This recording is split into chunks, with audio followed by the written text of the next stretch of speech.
right, thanks everybody for joining me once again here on Aftershocks TV, and we got a great one for everybody today. As I'm pleased to have with me on this episode, we got guitar extraordinaire Mr. Marc Rizzo joining us. Marc, man, thanks for coming on. How are you doing, bro? Good, man. Thanks for having me, man. Good to be here. Yeah, absolutely, man. Well, cool, man. Well, let's get right to it. Marc, EGREGORE, new single and video from your new project, Revenge Beast.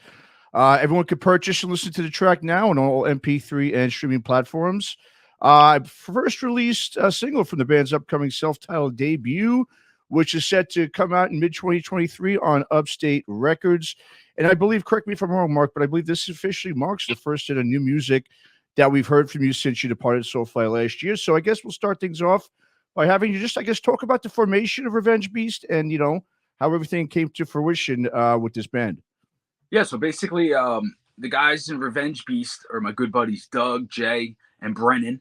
I had produced their band, Purgatory Earth, about maybe 4 years ago. They had asked me to produce one of their records, Baltimore. So I had driven down there and spent about a week with them, produced a record, recorded it, came out awesome. And, you know, we've always remained friends. And, you know, during the pandemic, man, when everybody was on lockdown, these guys were hitting me up, you know, asking me how I was doing, what was going on.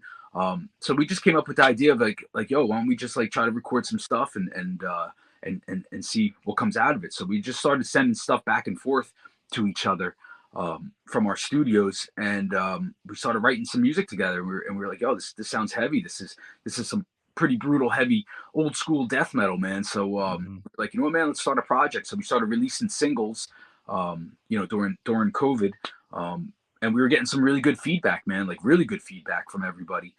So we were like, you know, man, let's give it a name, man. Let's start a whole new project up. And that's Revenge Beast, you know, and then Mario over at Upstate wound up hearing it and offered us a deal. So we're super excited to get this record out. Fantastic. Well, yeah, I mean, with Revenge Beast, like you were saying, man, you definitely haven't put your foot on the brakes in terms of the heaviness that you were, you know, responsible for bringing to SOULFLY over the years. In fact, yeah, you've definitely, I think, upped it a notch here. Because yeah, it really reminds me of that sort of mid-90s death metal sound, sort of like in the same vein of like Morbid Angel's Dominion. It's got that, obviously, the thrash and death blend, but it's also got that groove metal vibe to it as well on a lot of the tracks, especially in the song I Am. It's really got that groove to it. And like I was saying, I mean, obviously, it's pretty much, you know, very similar to what you did with SOULFLY, but obviously more death metal centric. So I guess just talk about a little about the musical direction of it, and, you know, of Revenge Beast, and how you approached the songwriting process on this project differently than what you've done with SOULFLY over the years. Well, you know, basically, I had a lot to do with a lot of those records, like Enslaved from SOULFLY and the records I was part of. And so I basically was just like, I'm going to take that same vibe that I brought to SOULFLY, that thrashy, kind of more technical vibe. Because prior to me joining SOULFLY, you know, it was still kind of more nu metal-ish. So I kind of brought in that thrash vibe, that death metal vibe. I've always been a big fan of like old early 90s death metal, Cannibal Corpse and Suffocation and Obituary, Deicide, Morbid.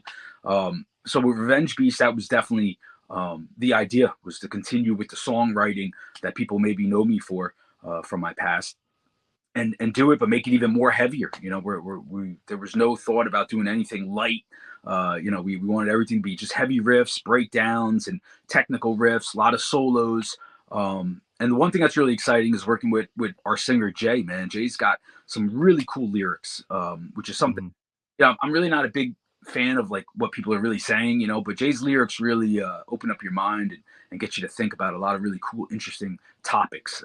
So it's really cool, man. We got a great writing team. Everybody is part of the writing process. You know, it's all four of us putting down ideas, and it's a full band effort. So I'm really excited for it.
Well, yeah, it's something you just talked about, and I'll just get the soulfly questions out of the way. But you know, like you said, you know, you really were responsible for bringing that heaviness to Soulfly when they were still a new metal band, and I think a lot of fans, I mean, a lot of fans do know that and understand that, but I also think a lot of there's a bunch of fans out there who maybe might have thought that was just Max maybe simply returning to his old form, like on the earlier Sepultura records.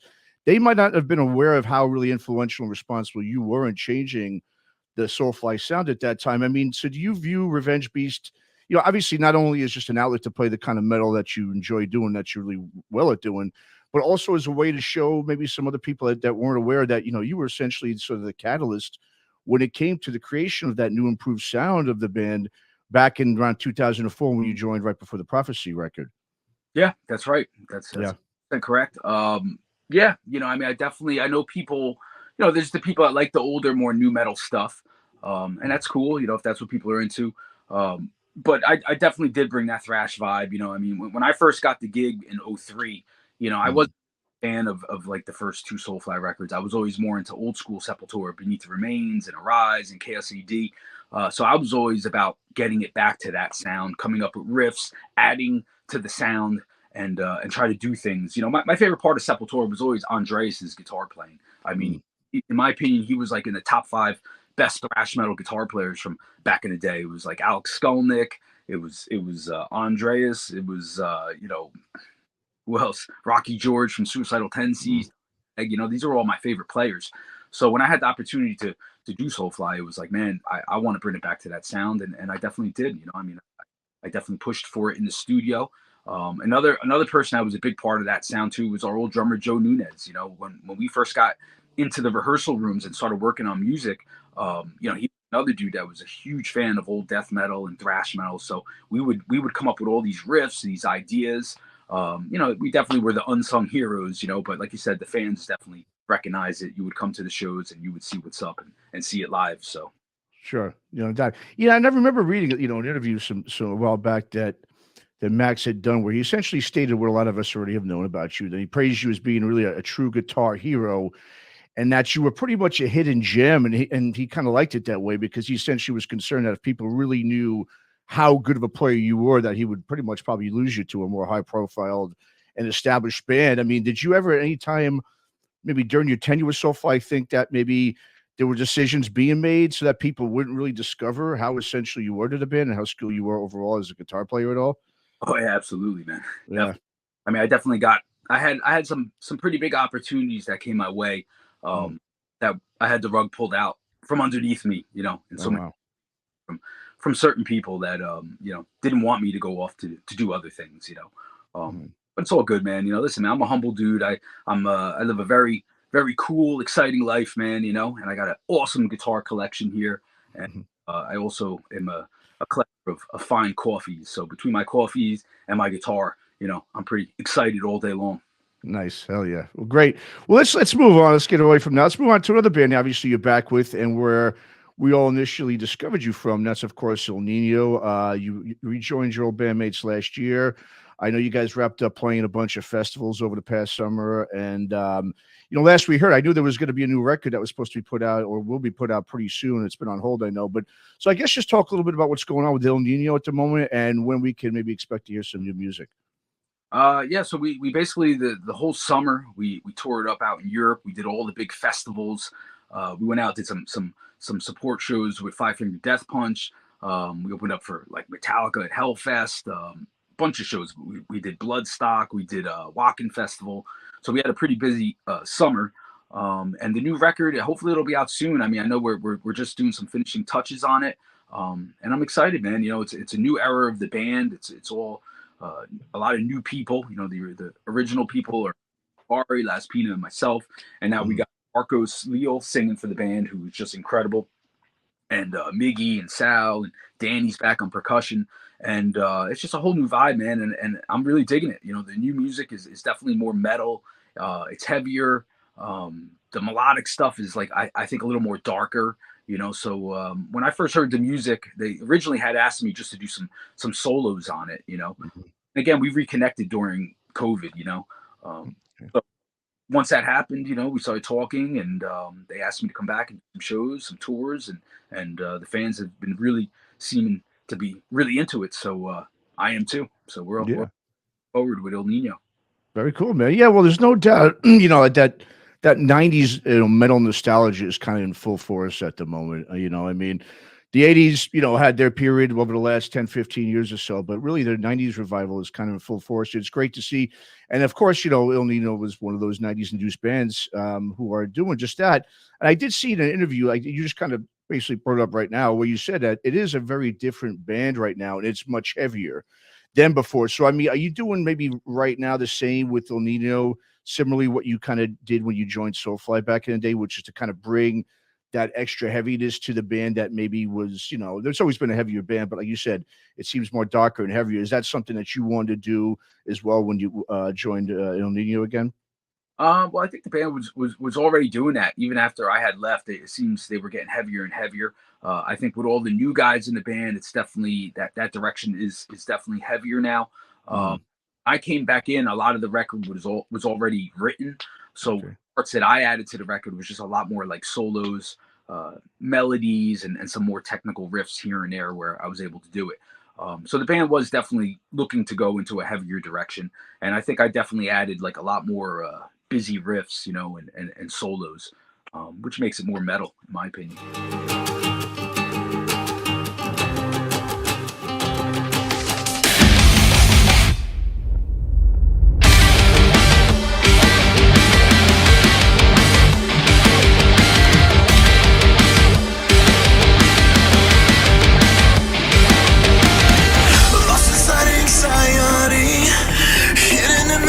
Inside me.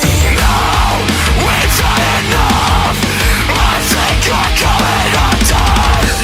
Lions in the cage, opposed against the ones that you betrayed. But you'll pass the line, right from the physical void.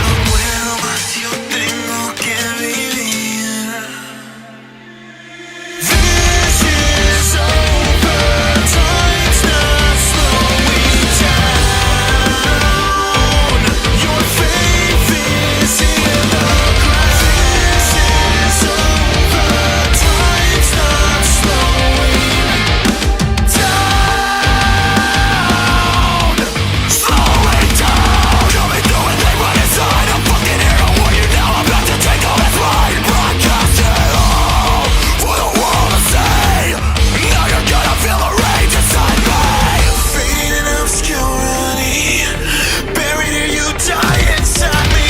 No, you've done enough. I know you're coming undone. I control this game, driven by the hate inside me. No, that's your breaking point.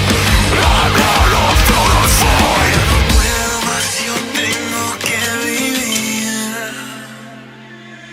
This is over, time's not slowing down.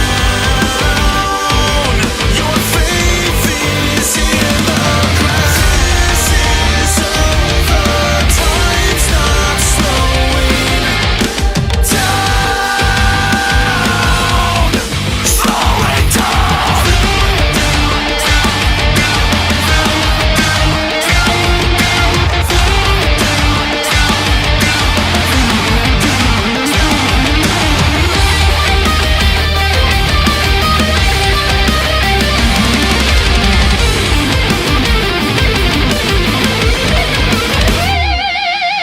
This is over, time's not slowing down.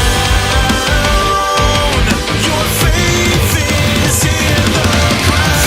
This is over, time's not slowing down. Slowing down.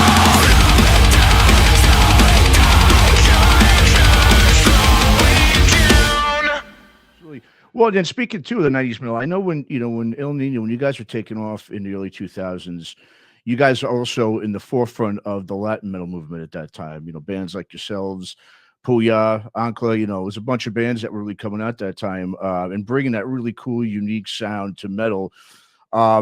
And what's cool too is a lot of different instrumentation that people weren't used to hearing mixed with metal. A lot of those different, elements just gave it such a fresh sound, and just with those Latin undertones is something that was really enjoyable. And I know you of course incorporate all that into your solo material as well. So I mean, how important really is it to you to really maintain those Latin elements within your sound and style when you're writing for, any of your bands or projects? I mean, are you conscious of it and purposely add those elements when you're writing, or is it simply just part of your musical DNA to do so, and thus it just kind of comes out naturally when you're writing songs? Yeah, I think it's natural because I've always listened to a lot of like flamenco guitar, and I've always loved those like scales that they use in flamenco, the harmonic minor Mhm. style. I've always written in that kind of context, and yeah, it's natural to me. I mean, if you listen to like if you were hanging with me one day, I'm listening to Paco de Lucia 1 minute, and the next minute I'm listening to Suffocation. So it was always I've always liked melding the two styles together, and I've been doing that since I joined El Nino in like '97. Originally El Nino was more of a New York hardcore band, Yeah. Latin vibe, only as far as like percussion and some of the lyrics in Spanish. And some of the rhythms, but I basically brought in that like acoustic vibe, being like, hey, let's go into like a flamenco acoustic breakdown here and there, and it's just something that I've always really been into. Yeah, I remember listening to El Nino a lot on WSOU. They, like you said, right around 96, 97, when it was more of a hardcore band. And yeah, I mean those early El Nino stuff was really good too. If people haven't checked that out, I mean, great stuff. With Jorge from Marauder singing. Jorge's a great Mhm. friend, awesome dude, and I've always been a big fan of Marauder. So that a lot of that was the reason why I had joined El Nino in '97. I was like 20 years old, man. And it was because I was a really big Marauder fan, and Dave Chavarri was in Propane. I was a huge Propane fan, Mhm. and it just so happened that at that time, as much as I was into a lot of hardcore and I was in hardcore bands, thrash bands around my area, I was also studying flamenco guitar and really wanted to incorporate it. And it was like the perfect band to be in to do that because they were already starting to do songs in Spanish and then also incorporate some Latin percussion to the music.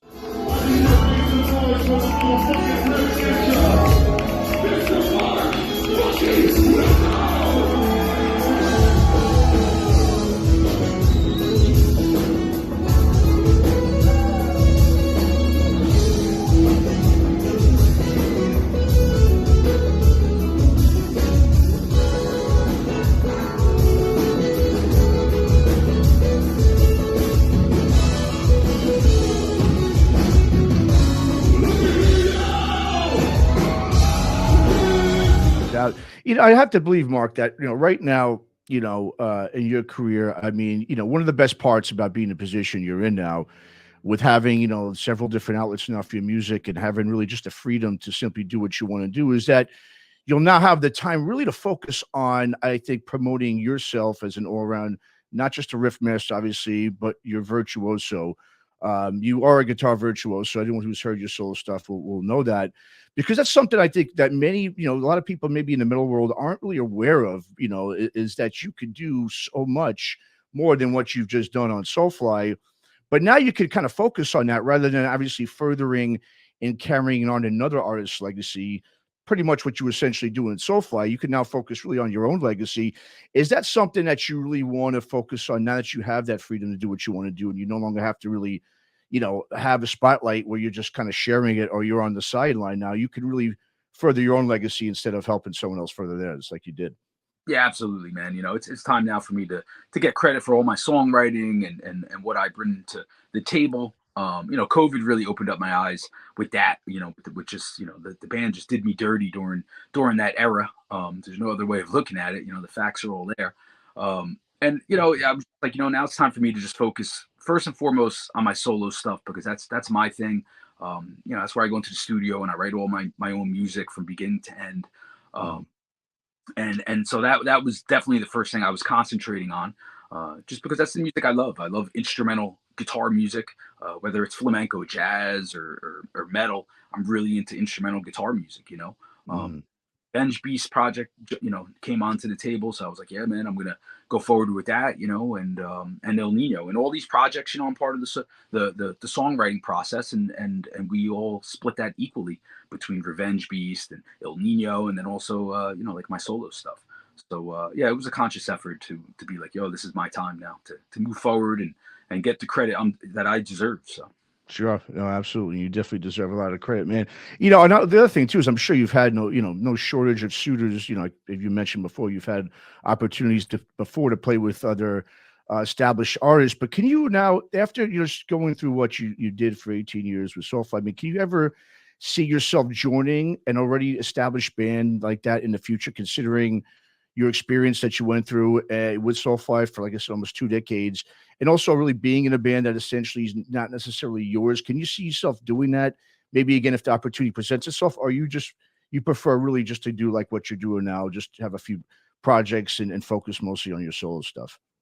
Yeah, I really, at this point at my age and my home life, I definitely do prefer just doing my own thing right now, being on my own schedule. That's the most important thing is being able to make plans in my life. Like when I was in SOULFLY, there was no making plans. You were on the train and you just went along for the ride, and that was your priority. Mhm. So now it's definitely great to have that freedom to do whatever I want to do, basically.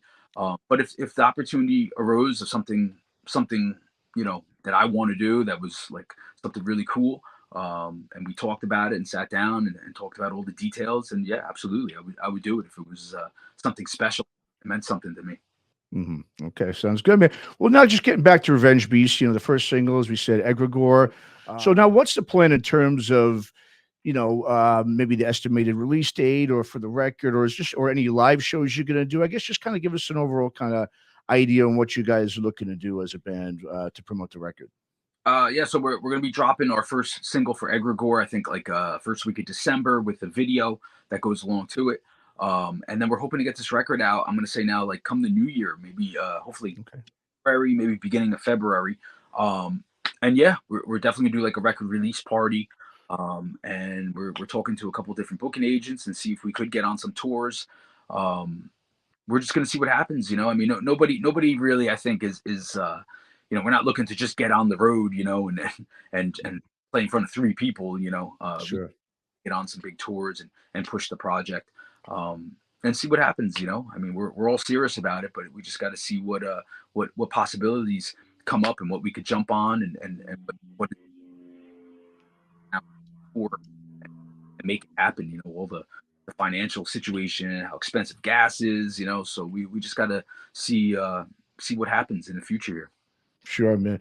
And with your solo stuff now, do you have anything that you're working on now in terms of new music or potentially going out there? I know you had done some shows with over the last year or so. I know you did some shows with your solo stuff. You still have anything in the works with that going on right now? Or is it mostly you're focusing on Revenge Beast at the point? Yeah, I'm always doing my solo stuff. I'm trying to finish my new solo record. It takes time because it's very intricate stuff, so it takes a little longer to record my solo stuff. But actually, I mean, that's the reason why my solo project is probably my main project. Really, is because it's so much more affordable for me to get out on the road and make it happen, because it's just me by myself a lot of times. And I just play to a backing track, and sometimes it sounds like, oh, it's boring. It's one guy up there on stage. But, after people see my show and they see the vibe I bring out there, I think it goes over really good. I'm a fan of other instrumental guitar players, guys like Michelangelo Badio does it like Mhm. this. I've seen Paul Gilbert do it like this before. So being that it's just me out there on the road, it's one ticket to fly out, one hotel room. It's just a lot more affordable for promoters to book me. So yeah, I'm always doing my week. Like for instance, I played out in Montana 2 weekends ago, and I did 4 shows out there, and I had a great Wow. time. And I'm hoping to get some more gigs coming up. I'm talking to a new booking agent now also, and hopefully come the new year, I'm going to be booked solid doing my solo thing. Yeah. No, it's interesting too with this, just the audience for people that like really enjoy the instrumental stuff. It's and that was something obviously that was really big in the 80s and 90s when you had guys like Satriani and so forth that were really out there and bringing a lot of just, regular, I guess, music fans in general, whether you're into rock or not, into, just to really be included into that sort of scene and that audience. I mean, how is that now compared to, I mean, you've been doing that for quite some time. Do you see those audiences maybe, getting better? Are people really, I guess, embracing that more? Because, there's a lot of purists in metal or just music in general that are, if they don't see a band with a singer, they're just not really into it. Are you seeing a lot of people that are starting to gravitate towards that more so? I mean, obviously, I'm sure a lot of the Soulfly fans and just fans of yours over the years with El Nino and any of your projects are showing up, but are you getting, like, is there a good, I guess, response in terms of not just, people coming to the shows, but also buying your music as well? I mean, is it pretty, doing pretty well right now, that kind of scene? Yeah, I mean, Yeah. guitar scene is probably bigger now, than I think it ever was. Really, believe it or not, with bands like Right. Leaders, and there's that new band Polyphia. Mm. People, there's definitely that fan base out there that loves instrumental guitar, and it's a lot of musicians that come out to the gigs. And it's a lot more of people just sitting around, watching every note you play. Different for me, but yeah, there's a scene for it, man. And I love it. Like I said, I've always loved instrumental music. The thing with what I do is I try to make it where there's a lot of heavy riffs going on, a lot of breakdowns in my instrumental music. So I think even people that aren't into instrumental guitar still would get into my show because it's still a heavy show. I put cover songs in, from past bands I was in. And it's crazy because a lot of times it seems like a guitar clinic because it's just me up there by myself. But usually a pit will break out, people are slam dancing, and it's a lot of fun. Yeah, absolutely. Yeah, no, fantastic, man. Well, everyone, go ahead and check out Marc when he's on the road. In the meantime, also, you can go ahead and check out Egregore, the new single from Revenge Beast. It's coming out on Upstate Records. The song's out now on Upstate Records. Look forward to the record in mid-2023. And Marc, where should we send the viewers and listeners to so they can purchase Egregore and just keep up with the band and the news, just with the band and, of course, with your solo stuff and everything you got going on in general? Yeah, so we have all the Revenge Beast, Instagram, Facebook. I think we have a YouTube channel. You can get over to the Upstate page. They got all our info and links too. And also they could just follow me also on my YouTube channel, my Instagram, my Facebook. I'm constantly putting links up to all the Revenge Beast things that are going on. Fantastic. All right. Once again, Revenge Beast, a new single, Egregore out now. And Marc, man, thanks so much for coming on Aftershocks. We appreciate it, man. And yeah, look forward to seeing you on the road pretty soon. Yeah, man. Thank you very much, man. I appreciate it.